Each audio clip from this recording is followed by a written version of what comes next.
Bienvenue dans l'interview gourmande des Toqués du Sud. Merci Bruno de me recevoir. Avec plaisir.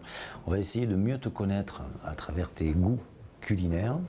On s'est installé dans la salle de restaurant chez Eric à Montfuron, au beau milieu de tes œuvres. Et là, on est juste à côté d'une photo qui te plaît particulièrement, celle-là. Avec quelqu'un qui nous a quittés, malheureusement. Avec Gaspard, malheureusement, qui nous a quittés, un garçon charmant, qui est un peu là en fantôme. Ouais. Puis après, on a notre ambassadrice du cinéma français, Eh oui. Marion, Oscar Hollywood quand même. Tu aimes bien le noir et blanc? J'aime beaucoup le noir et blanc parce que ça donne une notion intemporelle, en fait. À partir du moment où on travaille en couleur, c'est tout de suite daté, avec la couleur des vêtements, la mode et tout ça. D'accord. Tandis que le noir et blanc, on ne sait pas exactement. Tu n'aimes pas les photos posées, tu aimes bien quand ça bouge, quand c'est dans l'action, quand ça court. Alors, quoi. Sur cet exercice-là, qui est le Festival de Cannes, j'aime bien photographier les moments de non-pause. C'est-à-dire c'est les moments où la personne, ces stars sont photographiées tellement souvent et aussi filmées, donc ils sont habitués à leurs images. Moi, je cherche le moment où il y a une espèce de rupture et on sent que la personne s'abandonne un petit peu. Et là, on retrouve le côté humain de la personne. Donc tu es à l'affût, toi, de ce moment-là, où ils ne sont plus dans la démonstration, en fait. Exactement. Voilà. Ok. Ça peut ne pas se produire. Il se peut que, tu vois, sur un festival, finalement, j'ai une photo dans ce que je veux faire vraiment dans cette recherche. Après, évidemment, je dois satisfaire mes clients, mais dans ma recherche personnelle et dans cette photo fera l'objet très certainement de la couverture d'un prochain livre. D'un prochain livre. Voilà, donc on dévoile un petit peu. Ça sera mon 4e livre sur Cannes. Bon, est-ce que tu es gourmand? Oui, très. Ah. Et Très qu'est-ce que bien. tu aimes alors? Par gourmandise. Par gourmandise, j'aime le sucre. Ah, t'es sucré. Ouais, je suis Donc, très sucré, beaucoup malheureusement. les desserts. Beaucoup les desserts. Après, évidemment, il y a certains plats que j'affectionne. Dans les poissons, j'aime beaucoup le turbo. D'accord. Voilà. Est-ce que tu cuisines à la maison? Alors non. Jamais. Si, Rien. je fais des pâtes, c'est tout ce que je... Attends. non, mais faire des pâtes, c'est cuisiner. Hein. Comment tu les prépares? Alors, je regarde le temps de cuisson sur la boîte. Et Ça, c'est j'enlève bien. une minute.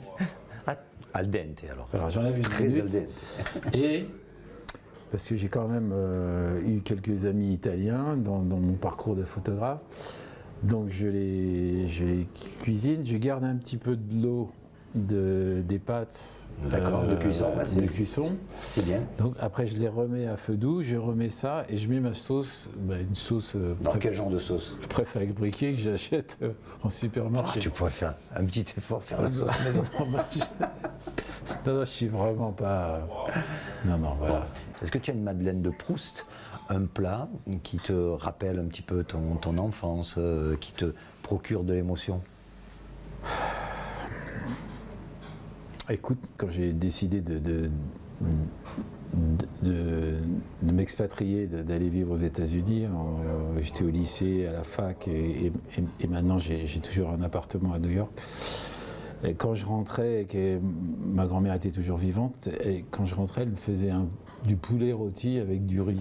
Ah bah, c'est très bien ça. C'est tout simple, mais à chaque fois que c'est un poulet rôti, bon voilà, j'ai une pensée. C'est ta Madeleine de Proust. Après, ce qu'elle était capable de faire, elle, c'était, tu sais, de faire des choses avec ce qui reste dans la cuisine. Ça, c'est bien. Voilà. Elle faisait du pain perdu. Ah. Voilà. Alors ça c'est... Le pain perdu, mais pas pour tout le monde. Voilà. Ça, c'était vraiment quelque chose. Ouais. Plutôt cuisine traditionnelle ou cuisine nouvelle? Traditionnel. Ouais. Chez Eric, on a la chance Chez d'avoir les Eric, deux. ouais, c'est chez Eric. Et puis surtout, je suppose que tu as déjà dû goûter le gratin ici chez Eric. Oui.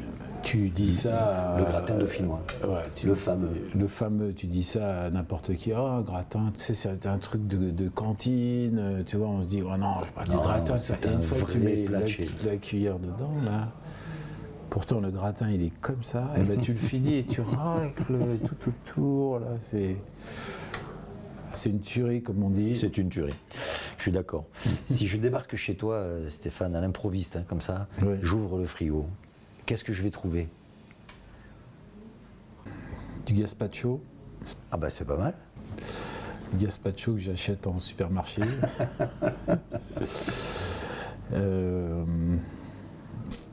Tu vas pas trouver grand-chose en fait. C'est vrai. Non, tu vas pas trouver grand-chose. Tu manges souvent à la maison ou à l'extérieur?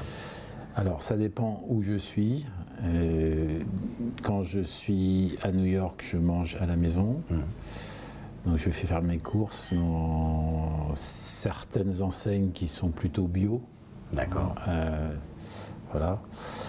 Et donc là, j'essaye de... tu vois, ma semaine, elle est rythmée par... Donc, je sais qu'une fois, je vais avoir une salade. Tu vois, je me fais une grosse salade. Et puis après, je vais faire le deuxième jour, ça va être le fameux jour des pâtes. J'essaie de ne pas manger des pâtes tous les jours. Parce que, et après bon, c'est vrai que je vais aussi, je sors pas mal. Il y a beaucoup de restaurants français à New York. Alors, oui, parce que je ne vais pas dire l'erreur, mais quand on est étranger, européen, on vient à New York, on veut dîner dans les restaurants américains. Sauf que c'est les endroits les moins drôles de New York. Qu'est-ce qu'on y mange dans les restaurants américains à New York? Bah, c'est des diners, alors tu manges le burger, le cheeseburger, le deluxe, avec ou sans fromage, Mais c'est bon? C'est à l'américaine? Dans les diners, c'est pas terrible. C'est pas terrible. C'est pas terrible, tu vois. Il faut vraiment aller peut-être. Alors, il y a des choses qui sont plus fun, c'est-à-dire que c'est les bars de sport. D'accord. C'est-à-dire que tu es dans un bar où ils ont évidemment toutes les bières que tu veux. Là, tu te fais ton burger, tu as du Black Angus, tu vois, quand même des viandes, pas mal. des viandes de qualité. Des viandes de qualité. Et là, tu as 30 écrans c'est que du sport. Alors, là, tu as du baseball, là, tu as le football américain, là, tu as le basket. Et là, tu manges un burger comme ça, avec des onion rings. Ouais. On ne fait pas des onion rings en France. Non, c'est vrai. Et les French fries, bien entendu, et avec des sauces. Voilà. À New York, il y a aussi une autre chose, c'est la pizza. Ah oui. C'est-à-dire que tu as le slice of pizza, le morceau de pizza.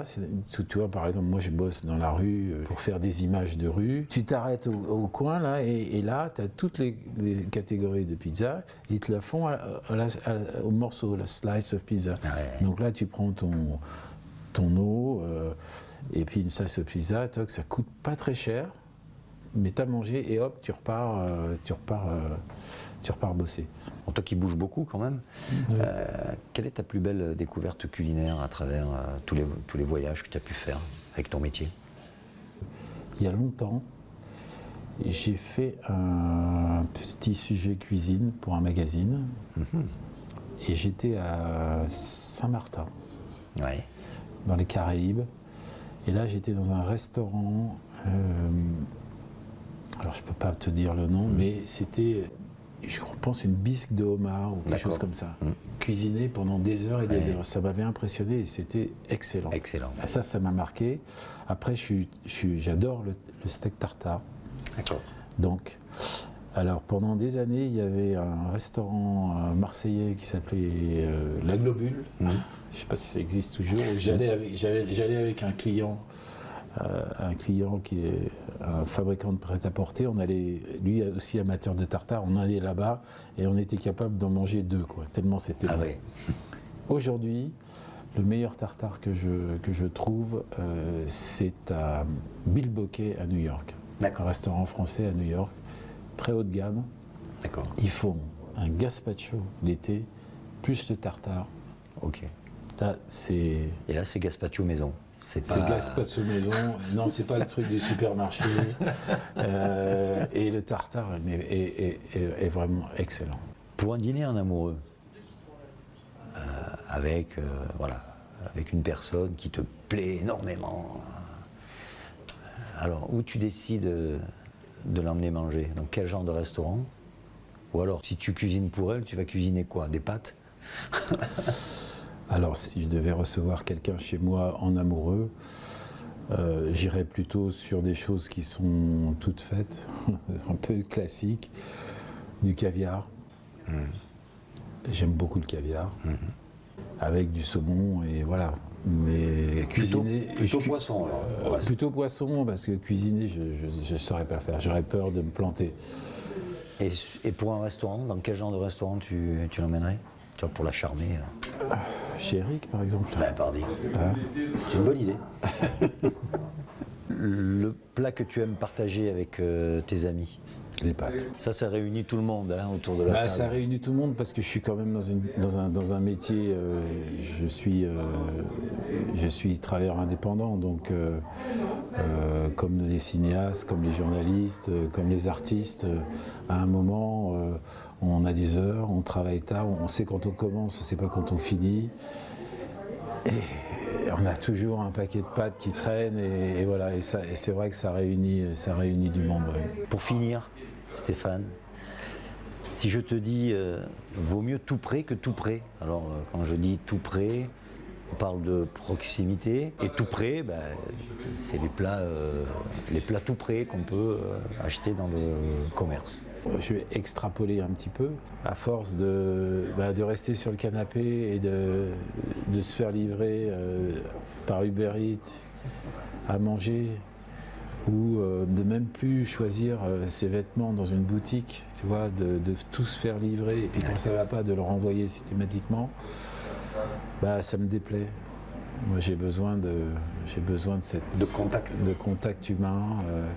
J'ai besoin, tu vois, comme on est là, on est une petite équipe, on a travaillé dans l'intimité, c'est un pur moment. C'est le vrai luxe. Le vrai luxe, c'est ça aujourd'hui. C'est avoir du temps avec les personnes que tu rencontres et puis avoir un peu d'espace si c'est possible. Parfait. Merci Stéphane Kosman. Merci à vous deux, Voilà. à Pascal et à Bruno. C'était un réel plaisir de passer ce moment avec toi. Partagez. Merci beaucoup. Merci.